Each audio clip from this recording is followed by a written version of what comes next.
Seguimos nos temas internacionais. O Escritório de Diplomacia Pública do Departamento de Estado dos Estados Unidos publicou em sua conta no X que o ministro Alexandre de Moraes, do Supremo Tribunal Federal, é o, abre aspas, coração da perseguição e censura, fecha aspas, contra o ex-presidente Jair Bolsonaro e que a sua atuação repercute na liberdade de expressão dentro do próprio país. O subsecretário de Estado dos Estados Unidos, Darren Beatty, sobe ao púlpito digital e faz uma declaração contundente.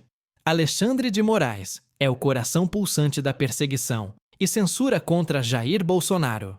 Nosso editor de internacional, Fabrício Naitsky, já está por aqui e traz os detalhes pra gente. Fabrício, bom dia. Bom dia, Soraya. Bom dia, Nonato. Todos que acompanham o Jornal da Manhã. A declaração do subsecretário David Beatty, que faz, ele é, digamos assim, ele responde a Marco Rubio, que é o diplomata-chefe lá dos Estados Unidos, o secretário de Estado americano, e, claro, ao presidente Donald Trump. A declaração não traz exatamente nenhuma grande novidade aqui, além dessa fala dele afirmando que Moraes é o coração pulsante da censura, da perseguição e censura contra Jair Bolsonaro. Aqui o interessante é ver como ele está nomeando o Bolsonaro como algo praticamente central nesse processo todo, envolvendo o ministro Alexandre de Moraes, envolvendo também essas relações entre Estados Unidos e Brasil. A mensagem viraliza nas redes, replicada pela Embaixada Americana no Brasil, afirmando que o presidente Donald Trump e o secretário de Estado Marco Rubio já iniciaram medidas concretas contra o ministro do STF.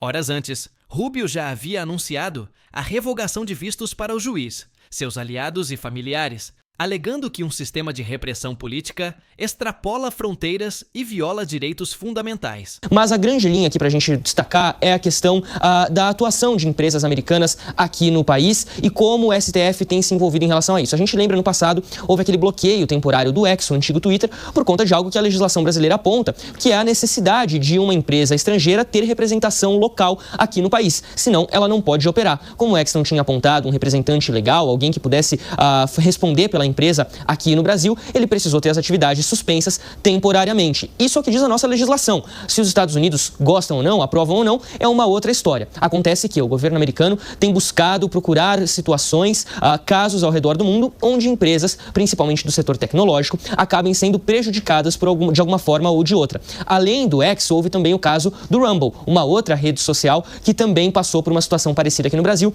e tem sido alvo dessas questões envolvendo a Casa Branca. É importante a gente lembrar que o ministro Alexandre de Moraes teve o visto revogado pelas autoridades americanas na última semana, além de outros ministros da Suprema Corte também, do Paulo Gonet, e que há aqui toda uma questão envolvendo o comércio dos Estados Unidos. Não à toa, é justamente aquilo que a gente já tem destacado nos últimos dias. O escritório de representação comercial lá dos Estados Unidos, da Casa Branca, fez uma série de questionamentos, disse que vai investigar práticas aqui no Brasil que possam prejudicar os americanos no comércio de alguma maneira. Entre elas, o Pix. Por que o Pix? Porque o Pix é uma forma de pagamento que é feita aqui no nosso país com a nossa tecnologia, em detrimento de utilização, por exemplo, de cartões da Visa ou da Mastercard, que são empresas americanas. Elas se sentem prejudicadas nesse processo, já que o cliente deixa de usar o seu serviço para usar o Pix, que não tem relação nenhuma com isso tudo. O mesmo poderia ser dito, por exemplo, do PayPal. O PayPal a gente conhece, é uma empresa muito antiga para pagamentos. Acontece que o PayPal aqui no Brasil não é utilizado porque há alguma restrição contra ele, mas sim porque é um serviço muito mais difícil de ser utilizado do que o Pix, por exemplo, que vai direto de uma conta de banco a outra sem o menor tipo de problema. Mas os Estados Unidos não estão gostando de como isso tem repercutido, ainda mais que essa tecnologia pode acabar sendo exportada para outros lugares. Obrigada, Fabrício. Até já. Até daqui a pouco.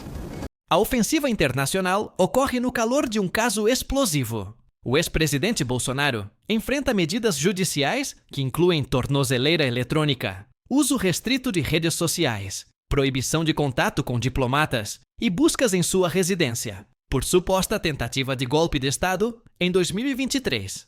A tensão entre Brasília e Washington atinge o ápice, em meio a acusações de autoritarismo, interferência estrangeira e o embate delicado entre soberanias democráticas.